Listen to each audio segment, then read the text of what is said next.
Welcome everybody to the Aaron's High Cap Adventure Radio program, and we're here once again at the Cross-Eyed Bull in Grove, Texas, between Belton and Gatesville on Highway 36. And we're going to be talking to Alan Lynch, the owner of the Cross-Eyed Bull, and we're going to be talking about all sorts of things, but primarily today it's going to be about wagon wheels. There are so many wagon wheels out there of different size, material, wood, metal, for different purposes. And we're going to talk about those and how they can progress if they're not being used on a wagon, on how they can be turned into a beautiful chandelier. And I'm going to pan around and on the outside here and show you all the different types of sizes, and then we're going to go back inside and we're going to talk about what they're made of, what they're for, what they're from, and what you can turn them into. And right over here as I pan around, and you can check this out on our Aaron's Gun Shop Facebook page, got all different size wheels, a whole bunch of different ones. So what we're going to do is go inside and we're going to talk to Alan Lynch, and he's going to give us the lowdown on all these different types of wagon wheels and what we can do with them. All right, everybody, we're back inside the Cross-Eyed Bull here, and what we're going to do today, like I said in the beginning here, we're going to be talking to Alan about a whole bunch of different types of wheels, and I'm getting a crash course on wagon wheels and where they're from and how they're made and for what purpose. So what we're going to do is come up here and say hi to Alan, and maybe he can share some light. No pun intended. Actually, that was a pun, because we're going to be talking about how you can turn wagon wheels into a chandelier. But Alan, how you doing, buddy? Good. How are you today? Doing great. Good to see you. You too. You know, we were talking before the interview about all the different size wheels that you have for wagons and construction and purposes and all that kind of stuff. I did not realize there were so many different things. And I think there's a lot of people that I know who have older homes, like Western homes, and I've gone into them and I've seen many different of their decorative pieces, and they just love wagon wheels. So anybody out there, if you're looking for some way to decorate your home, wagon wheels are a beautiful thing. They just bring, you know, it just makes it look, what would you call it, rustic? Yeah, gives it that rustic Western look. Why don't you, I'll tell you what, why don't we look at some wheels and give everybody an explanation as to what some of them are, what they might want to be looking for, and what we can do. We'll show almost like a finished product of what a chandelier could potentially look like, and it can be anything, and maybe you can tell us some other people who've done it too. Okay. All right. All right. Well, this is a metal wheel. It's about, it's probably about 30 inches tall. And what would that come off of? Well, it come off some type of farm implement. You know, I'm not certain, but definitely some type of farm implement. And the reason it was metal was to carry the amount of weight that they would have had to carry, and cover rough terrain.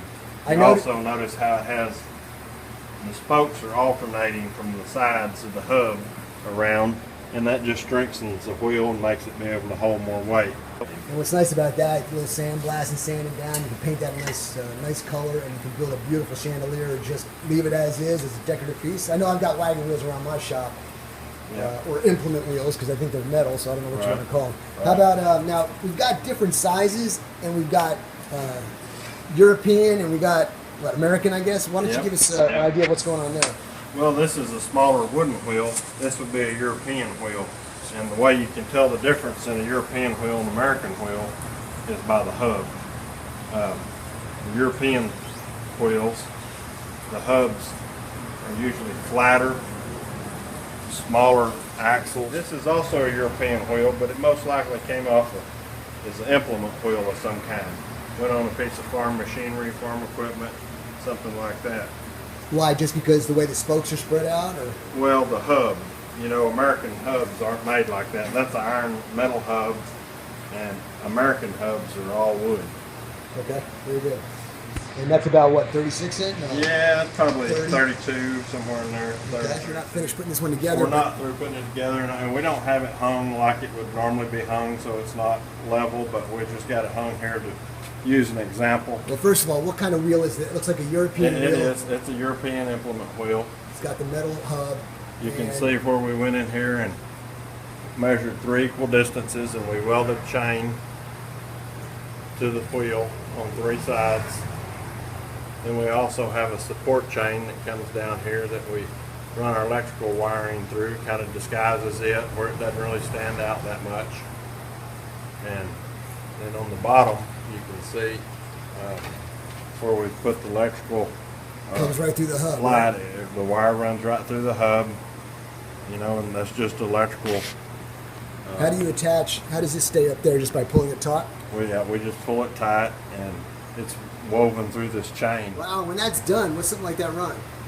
Anywhere from 2 1/4 to 4 1/2. It just depends on. I mean, even more than that. If And I'll you tell get you into a what, you really go big you wheel. go to the big box stores to buy a chandelier made out of aluminum or something, or tin, Yeah. and it costs that, if not more. This one here is the real deal. That's Now, right. let's talk about something. I know you're always looking for estate deals. Yeah. Well, we buy and sell stuff all the time, and we're always looking for an estate to buy. We'll come out to your place, and we can buy select pieces if you only want to sell a few pieces, or if you have an estate you're wanting to clean out, and you don't want to mess with it, you don't want to have an auction or hire someone to come in and put on an estate sale. Now, I've seen that. It's like you got to get everything with a price tag. It takes a lot of time, That's right. a lot of energy. You got to clean it up and organize it and price it and advertise your sales. And if you don't want to mess with all that, you just call us and we'll come out and we'll buy a part of it, we'll buy all of it, we'll do however. My phone number is 254-717-6400. The store number is 254-718-5077. You can call either one of those numbers, or we're located halfway between Temple and Gatesville, right on Highway 36. And you got the orange cones popping out. We got the cones and the signs that slow down, good junk ahead. Slow down. Well, Alan, I'm always excited to come in here because there's just so much stuff to look at. Like I said, ladies and gentlemen, for the antiquer, the prepper, the decorator, excuse me, there's all sorts of stuff in here, and this is just part of it. So give him a call, check him out on the website, Cross-Eyed Bull on eBay, Cross-Eyed Bull 254. Give him a call here. And once again, chandeliers or decorative pieces made out of wagon wheels. So until next week, we'll talk to you soon.